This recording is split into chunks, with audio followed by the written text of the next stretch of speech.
በስመ አብ ወወልድ ወመንፈስ ቅዱስ አሐዱ አምላክ አሜን።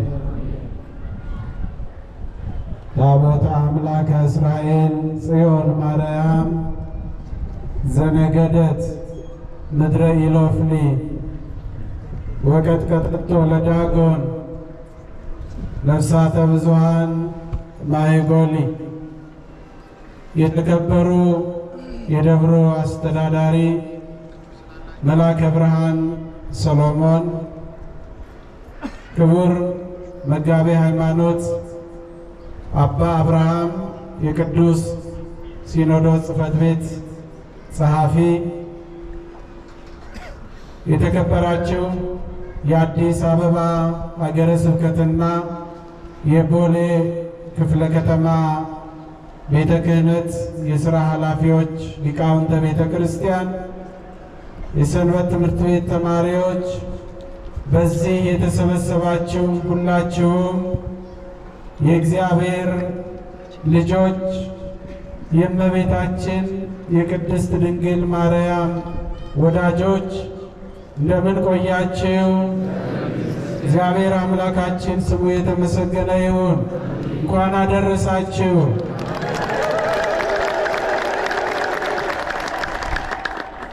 ዛሬ በኢትዮጵያ ኦርቶዶክስ ተዋሕዶ ቤተ ክርስቲያን የእናታችን የእመቤታችን የቅድስት ድንግል ማርያም በዓሏ ሲከበር ብዙ የሚነሱ ታሪኮች፣ ብዙ የሚጠሩ ስሞች፣ ብዙ የሚነገሩ ነገሮች አሉ።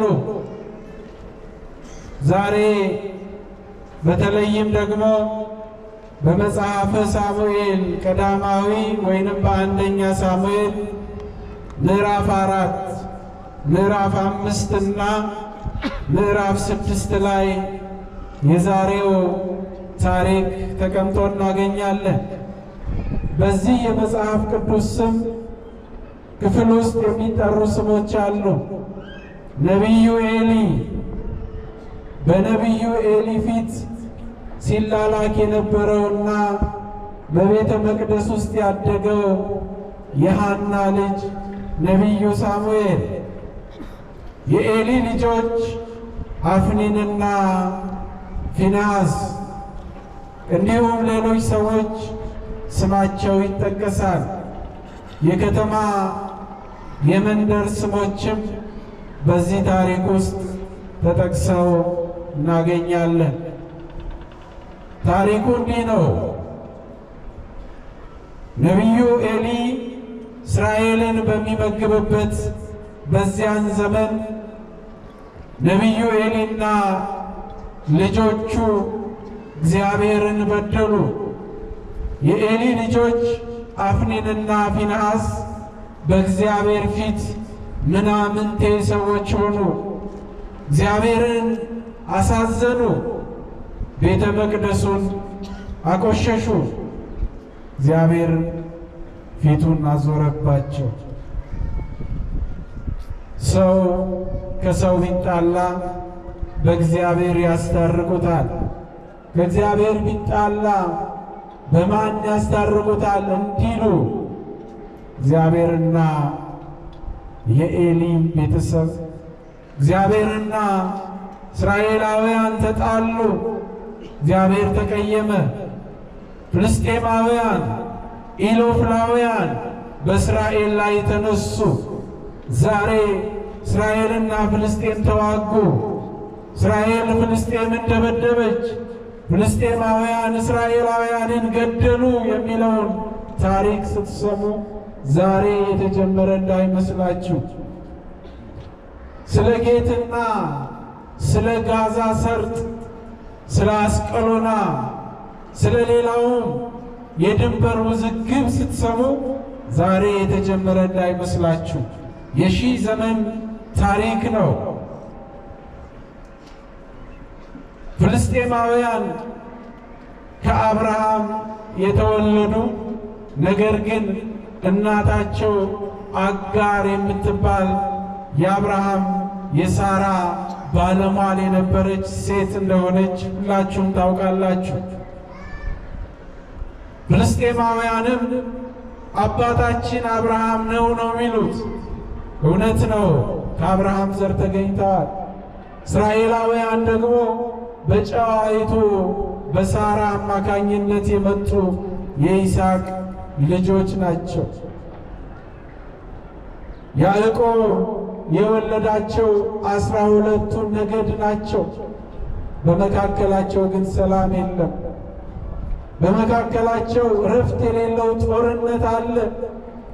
ያኔ ታስታውሱ እንደሆነ በአብርሃም ቤት ሳራና ያቺ ባለሟሏ አጋር እንዴት ተናንቀው ተጣልተው እንደነበረ ሁላችሁም ታስታውሳላችሁ ታሪኩን። ያ መናናቅ በልጅ ልጆቻቸው ላይ ዛሬም ድረስ አለ። ዛሬም ይዋጋሉ። በዚህ ምክንያት ኢሎፍላውያኑ በእስራኤል ላይ የተነሱባቸው። ጦርነት ተጀመረ፣ ውጊያው ደመቀ። የጦርነት በጎ ነገር የለው። በጦርነት የሚያተርፈው ጠመንጃ ነጋዴ ብቻ ነው። አፍሪካ ችግሮቻችንን የምንፈታው በጠመንጃ ነው። ያ ልምድ እነሱም ጋር ነበረ። ከመወያየት ይልቅ ጦርነትን መረጡ። እስራኤል እየተጎዱ ሲመጡ እንዲህ የሚል ቃል አመጡ። እነሆ ማሸነፍ እንድንችል አባቶቻችን በሲና በረሃ ላይ በሙሴ አማካኝነት ከግብፅ ሲወጡ የተቀበሏትን ታቦተ ጽዮንን ይዘን እንዝመታሉ። ታቦተ ጽዮን ትዋጋልናለች። የኛ አባቶች አራዳ የሚገኘውን ታቦተ ቅዱስ ጊዮርጊስን ይዘው ሄደው ጣሊያንን ድል ማድረጋቸው ምሳሌው ወይንም ደግሞ አብነቱ ከዚያ የተወሰደ ነው። ታቦታቸውን ይዘው ወጡ። ነገር ግን ታቦታቸውን ይዘው ከመውጣታቸው በፊት እግዚአብሔር ሆይ በድለናል፣ ይቅር በለናል አሉ። ምሕረት አልጠየቁም። በእግዚአብሔር ፊት አልተንበረከኩም፣ አላለቀሱም። ታቦቱን ከሴሎ አምጥተው ካህናት ታቦቱን ተሸክመው ወደ ፍልስጤማውያን መንደር ወደ ጦር ግንባር ሄዱ። በዝማሬ በሆታ በምስጋና ይህንን ዝማሬ ይህንን እልልታ ኢሎፍላውያን ሲሰሙ ተሸበሩ። ምንድነው አሉ። እልልታው ምንድነው? እነሆ እስራኤላውያን የአምላካቸው ማደሪያ የሆነችውን የቃል ኪዳን ታቦት ይዘው መጥተዋልና ወዮልን አሉ። ጦርነት ገጠሙ። ማን አሸነፈ? አቤት ፍልስጤማውያን። ታቦተ ጽዮን ተማረከች። የ95 ዓመት አረጋዊ የሆነው ነቢዩ ኤሊ በመንደር ቁጭ ብሎ ይጸልያል። ካህናቱ ሄደዋል ታቦቱን ይዘው ጽናውን ይዘው፣ ነገር ግን እግዚአብሔርን አልታረቁም ነበርና እነሆ እስራኤል ድል ሆኑ። ታቦተ ጽዮን ተማረከች። ታቦት የሚደፈረው በእኛ ኃጢአት ስንበድል ነው፣ ስናጠፋ ነው። የቃል ኪዳኑን ታቦት ይዘው ባህር ከፍለው መና ከደመና የወረደላቸው እስራኤላውያን፣ ታቦት የተሰጣቸው እስራኤላውያን በእግዚአብሔር ኃይል በኢያሱ መሪነት ያለምንም መዶሻ ያለምንም የጦር መሳሪያ በምስጋናና በእልልታ ብቻ የኢያሪኮን ግንብ አፍርሰው ታቦታቸውን ይዘው ወደ ኢየሩሳሌም ወደ ምድረ ርስት ወደ ከነዓን የገቡ እስራኤላውያን ኃይላቸው ደከመ፣ ጉልበታቸው ደከመ። ኤሊ ቁጭ ብሎ ወሬ ይጠብቃል። ከጦርነቱ መካከል አንድ ሰው ወሬ ነጋሪ መጣ።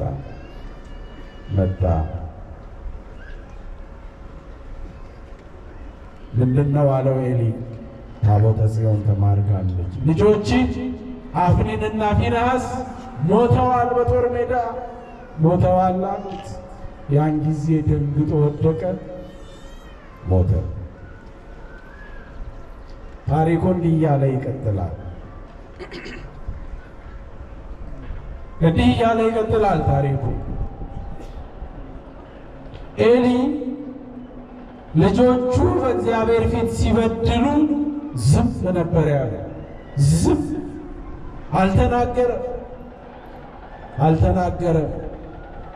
ምድር የምትጠፋው ብዙ ፈተና የሚመጣው ባለ አዋቂ ሰዎች ጥፋት ሳይሆን በአዋቂዎች ዝምታ ነው።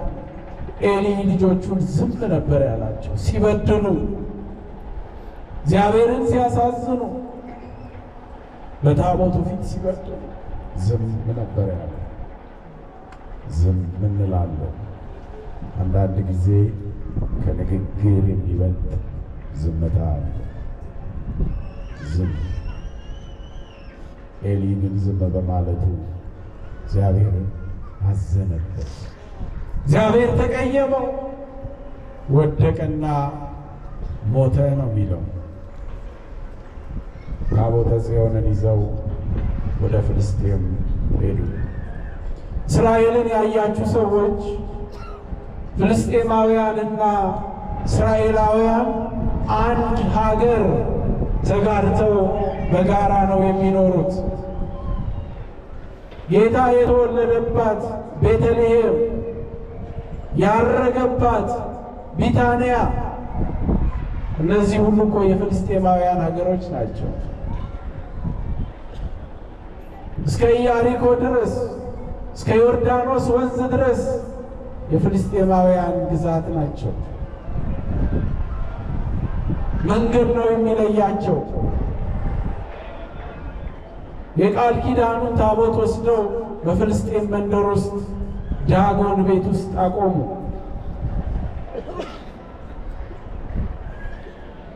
ታቦተ ጽዮን የነበረችበት የዳዊት ከተማ ጽዮን የምትባለው ብዙ ሩቅ አይደለችም።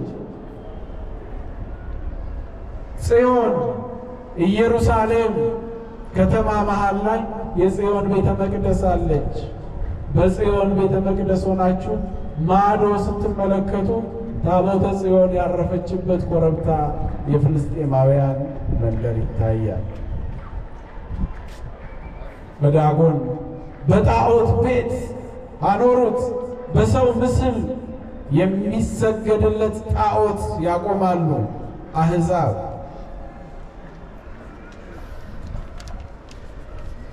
ታቦቱ ጣዖቱን ገለበጠው፣ በሁለተኛውም ተገለበጠ፣ ተሰበረ።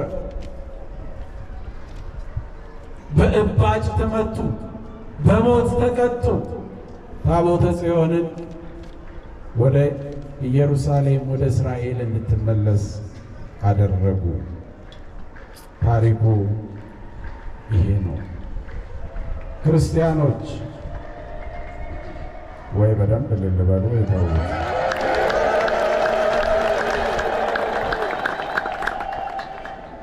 ታቦት ኃይል አለው። ታቦተ ጽዮንን ማን ነው የሰጠው? እግዚአብሔር ነው። ታቦት የእግዚአብሔር ስጦታ ነው።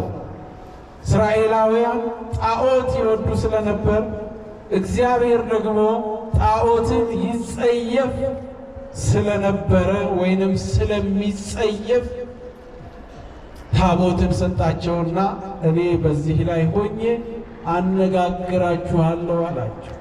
በመገናኛ ድንኳን ውስጥ አድርጉ፣ ማዕጠንት ይዛችሁ እጠኑ፣ እኔ በታቦቱ ላይ ሆኜ አነጋግራችኋለሁ። የሐዲስ ኪዳኑ ሐዋርያ ቅዱስ ጳውሎስም ይህንኑ ነው የተናገረው። ስለዚህ እግዚአብሔር በታቦት ላይ ሆኖ ያነጋግራል። የታቦቱ ባለቤት የታቦቱ ሰጪ እግዚአብሔር ነው። እግዚአብሔር ታቦትን ሰጠ። ታቦት ደግሞ ጣዖትን ሰባበረ። የታቦት ትርጉም የታቦት ምንነት ያልገባቸው አንዳንድ ሰዎች የሞኝነት ንግግር ይናገራሉ። የታቦቱ ባለቤት በታቦቱ ላይ አድሮ የሚከብረው እግዚአብሔር አምላክ ነው። ታቦት በራሱ አምላክ ሳይሆን አምላክ የሚያድርበት ከእግዚአብሔር ጋር የምንነጋገርበት ወይንም ደግሞ መስዋዕቱ የሚሰዋበት መሰዊያ ነው። ይሄ መጽሐፍ ቅዱሳዊ ነው። ያ የሙሴ ታቦት ዛሬ ሁላችሁም እንደምታውቁት በሰሜን ኢትዮጵያ በአክሱም ርዕሰ አድባራት ወገዳማት አክሱም ጽዮን ማርያም ታቦተ ጽዮን በክብር ተቀምጣ እናገኛታለን። እግዚአብሔር አምላካችን ስሙ የተመሰገነ ይሁን። ታቦቱ በአክሱም ብቻ ሳይሆን በእያንዳንዳችን ልብ ውስጥ ሊቀመጥ ይገባል። ሌላኛው ታቦት ሌላኛው ጽዮን እመቤታችን ቅድስት ድንግል ማርያም ናት። ታቦቱ ለክርስቶስ የክርስቶስ ማደሪያ፣ የክርስቶስ ዙፋን፣ የክርስቶስ እናት ጌታን የተሸከመች አማናዊት እናታችን እመቤታችን ቅድስት ድንግል ማርያም ጽዮናችን ስሟ ለዘላለም የተመሰገነ ይሁን። ታቦቱንም እመቤታችንን የሚሰጠን አምላካችን እግዚአብሔር ይመስገን።